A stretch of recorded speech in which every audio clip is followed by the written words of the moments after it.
اس ذات پاک پہ درود پڑھیں جس پہ رب اور اس رب کے ملائکہ درود پڑھتے ہیں۔ افضل ترین عمل، وہ عمل جو ہر عمل کی قبولیت کا سبب ہے۔ دعا کے بارے میں یہی کہا جاتا ہے کہ اول آخر درود پڑھا جائے تو دعا قبول ہوگی۔ افضل ترین عمل جو پروردگار عالم اور اس کے ملائکہ سر انجام دیتے ہیں وہ ہے درود پاک۔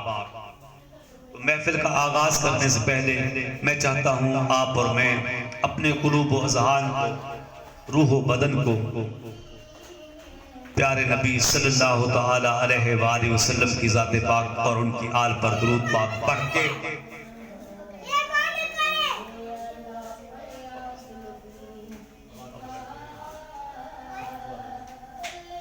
اللہم صلی وسلم وبارک علی سیدنا و مولانا محمد وعلی آل سیدنا و مولانا محمد وبارک وسلم وصلو علیہ۔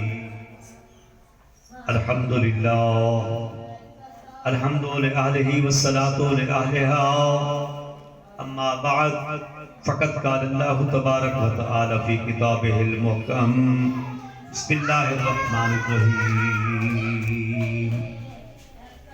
کل من علیہا فان ویبقى وجہ ربک ذو الجلال والاکرام، وقال النبی صلی اللہ تعالی علیہ وآلہ وسلم، بسم اللہ الرحمن الرحیم، الموت تحفۃ للمؤمن، وکما قال الموت یوصل الحبیب الی الحبیب۔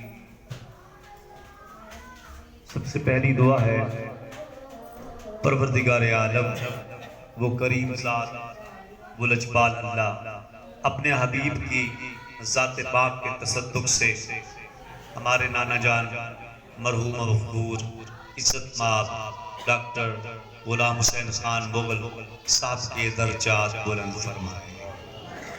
آج کی اس پاک محفل کے سارے انتظام کا ثواب ان کی روح تک پروردگار عالم باوسیلہ اپنے حبیب کے پہنچائے، جنت الفردوس میں اعلیٰ مقام حاصل ہو، شفاعت مصطفیٰ نصیب ہو، زیارت پیغمبر کا شرف حاصل ہو، ان کے بقیہ خاندان کی خیر ہو، آمد بالخیر ہو۔ ہمارے مامو جان سجاد حسین مغل اور جناب ذوالفقار حسین مغل اپنے والد گرامی کی جو ذمہ داریاں ہیں انہیں ادا کرنے میں سدا کامیاب ہیں۔ دوستو، میں اکثر محافل میں یہ لفظ ضرور دہراتا ہوں، اور گلخانی کے اجتماع میں بھی خطاب کے آخر میں نے انہی لفظوں پہ اپنے خطاب کا انجام اختتام کیا تھا۔ مامو آپ کو یاد ہوگا میں نے عرض کیا تھا کہ دنیا کے، توجہ فرمائی، دنیا کے ہر معاملے میں اختلاف ہو سکتا ہے، دنیا کے جملہ نظریات، افکار، اقوال، اعمال، گفتگو، باتیں، کتابیں، انبیاء، اولیاء، ائمہ، علماء، مجتہدین، رہبران، استاد، جتنی جب سے یہ کائنات وجود میں آئی ہے اس وقت سے لے کر اب تک اور قیامت تک جملہ انسانوں کے ذہنوں میں فرق ہو سکتا ہے، اختلاف ہو سکتا ہے، ہر معاملے پہ بحث ہو سکتی ہے، ہر معاملے میں رائے جدا ہو سکتی ہے، لیکن ایک بات ایسی اٹل ہے، ایسی حقیقت ہے، یونیورسل ٹروتھ ہے، کائنات کا سب سے بڑا سچ ہے جس کا انکار کوئی نہیں کر سکتا۔ آپ میرے ساتھ رہیں تاکہ میں دور سے آیا مہمان علی پور شریف ہیڈ پائنر کے علاقے سے اپنے نانا جان کے ختم 40واں میں شرکت کے لیے آنے والا یہ فرد آپ تک کچھ پہنچا کے جائے، تاکہ جو حق کا پیغام آپ تک پہنچے گا اور اس سے جو حاصل ہوگا اور اس سے جو اس پر جو عمل ہوگا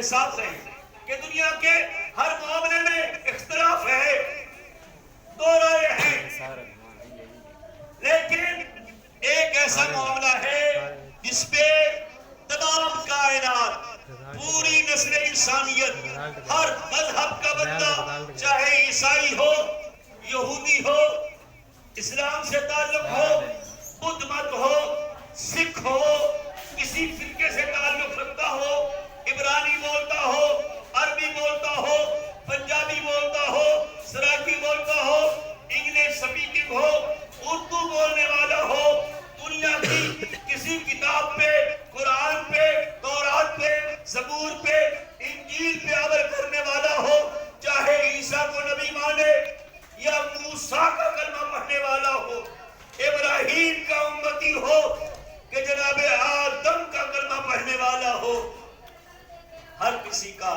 ہر مسئلے پہ اختلاف ہے، لیکن ایک اٹل حقیقت ایسی ہے جس پہ کسی کا کوئی اختلاف نہیں، بلکہ سب متفق ہیں۔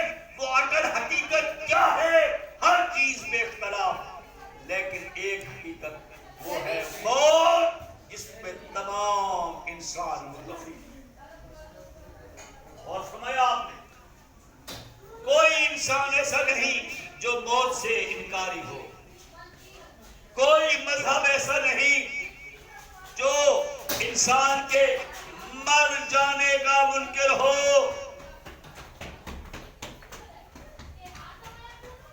توجہ فرما رہے ہیں؟ دنیا کے ہر مذہب، ہر مذہب، ہر ملک، ہر علاقے، ہر ادارے کا بندہ اس بات پہ قائل ہے کہ جو انسان بھی اس دنیا میں آیا ہے اس نے آخر ایک دن واپس پلٹ کے جانا ہے۔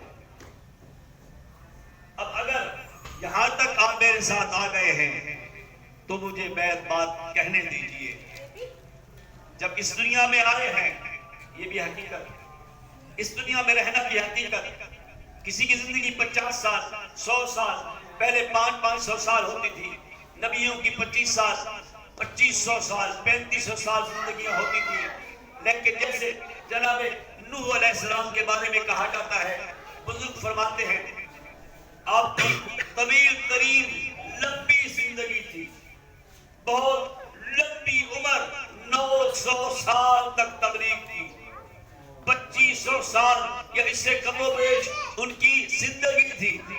رہائش کے لیے ایک ڈھالا سا کچا سا کمرہ بنایا ہوا تھا، ایک دن اس کمرے میں داخل ہونے لگے، دایاں پاؤں اندر تھا، بایاں پاؤں باہر تھا، کسی فرد نے سوال کیا آپ حجت خدا ہیں، اے آپ نبی وقت ہیں، اللہ کے نائل ہیں، مظہر خدا ہیں، خدا کا پیغام لانے والے ہیں، اللہ کے اختیارات کے مالک و مرکز ہیں، کم از کم اپنے لیے کوئی اچھا سا مکان تو بنا لیجئے۔ جناب نوح نے 2500 سال یا ہزاروں سال زندہ رہنے والے، زندگی پانے والے نبی نے کیا جواب دیا؟ جناب نوح نے فرمایا مکان اور اچھی رہائش تو وہ بنائے جو جس نے اس دنیا میں رہنا ہو۔ اتنی لمبی زندگی پانے کے باوجود بھی نبی نے کیا فرمایا؟ اچھی رہائش کا تو وہ بنائے جس نے اس دنیا میں مستقل رہنا ہو۔ بولتے تھے ہزاروں سال زندگی والے، اور ہماری عمریں کتنی ہیں؟ ایوریج ایج، اوسط عمر موجودہ انسانوں کی 50 سے 70 سال کے درمیان رہ گئی۔ وہ بڑے بزرگ تھے جو 100 سال تک زندہ رہتے تھے، اب اتنی اوسط عمر ہے 50 سال، 60 سال، 70 سال، 20 سال گزر گئے لڑکپن میں، 20 سال چلے گئے بڑھاپے میں، تو 20 سے جو درمیان والے 20 سال ہیں وہ قیمتی اثاثہ ہے، قیمتی اثاثہ ہے۔ اب میری گفتگو کا تیسرا حصہ شروع ہوا، پہلے موت اگر حقیقت، پھر اس دنیا میں رہنا اور نبیوں کی زندگی، پھر جو 20 سال یا 10 سال قیمتی اثاثہ ہے۔ دوستو وہ اثاثہ، وہ وقت ہم نے کہاں لگانا ہے؟ یہ سوال پیدا ہوتا ہے، دو اہم سوال امام مختار حسین پیدا ہوتے ہیں۔ ایک تو یہ کہ اگر اس ساری دنیا کو چھوڑ کے جانا ہے، مستقل کی زندگی کے لیے عالم برزخ میں جا کے رہنا ہے، تو کیا ہم نے اس کی تیاری کی ہے؟ میں علی پور سے روانہ ہوا، شدید دھند تھی، نماز کے بعد جلدی تیاری کی، لمبا سفر ہے، تیاری کے لیے رات سے انتظام کر لیا کہ کپڑے واش کر دیں، استری کر دیں، جوتے پالش کر دیں، میری کیپ، میری تسبیح، میری ویسٹ کوٹ بھی، یہ تمام چیزیں رکھ دیں۔ تیاری کی کہ نہ کی؟ مائنڈ بنایا کہ نہ بنایا؟ سوچ آئی ذہن میں کہ نہ آئی؟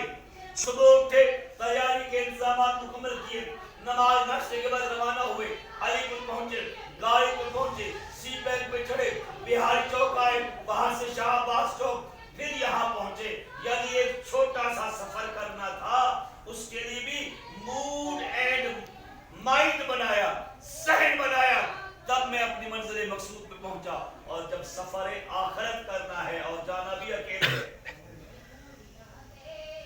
وہاں کی بھی کوئی تیاری کی؟ یارو، یا ہمارے بچے نے سکول جانا ہوتا ہے، ماں اس کی وردی، یونیفارم، اس کے شوز، اس کا پیسٹ، اس کا پاؤڈر، اس کا پرفیوم، اس کا کنگھا، اس کا ناشتہ، اس کا بستہ، سب چیزیں تیار کر کے دیتی ہے کہ نہیں دیتی؟ حالانکہ بچے نے 2-4 گھنٹے سکول میں پڑھ کے واپس گھر آ جانا ہوتا ہے، اور جس مرحوم کو ہم قبر میں دبا کے آتے ہیں وہ بھی واپس آتا ہے؟ اس کے ساتھ بھی کوئی فیملی ہے؟ اس کی تو اولاد بھی چھوڑ کے چلی آتی ہے، اس کے تو بھائی اور رشتہ دار بھی چھوڑ کے چلے آتے ہیں۔ جہاں اور کوئی ساتھی نہیں، قبر کی کار کوٹلی ہے اور بہت لمبا سفر ہے عالم برزخ کا، قیامت تک، وہاں کی بھی کوئی تیاری ہے یا نہیں ہے؟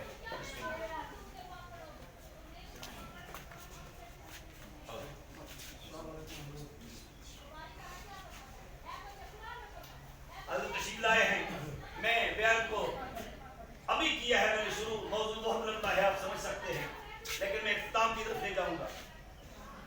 عرض کیا کہ پوری کائنات کی اصل حقیقت کیا ہے؟ موت، جس پہ کسی کا کوئی اختلاف نہیں۔ لمبی زندگی انبیاء نے پائی، لیکن پہلا کہ جب جانا ہے، جب شریک سفر بھی کوئی نہیں، جب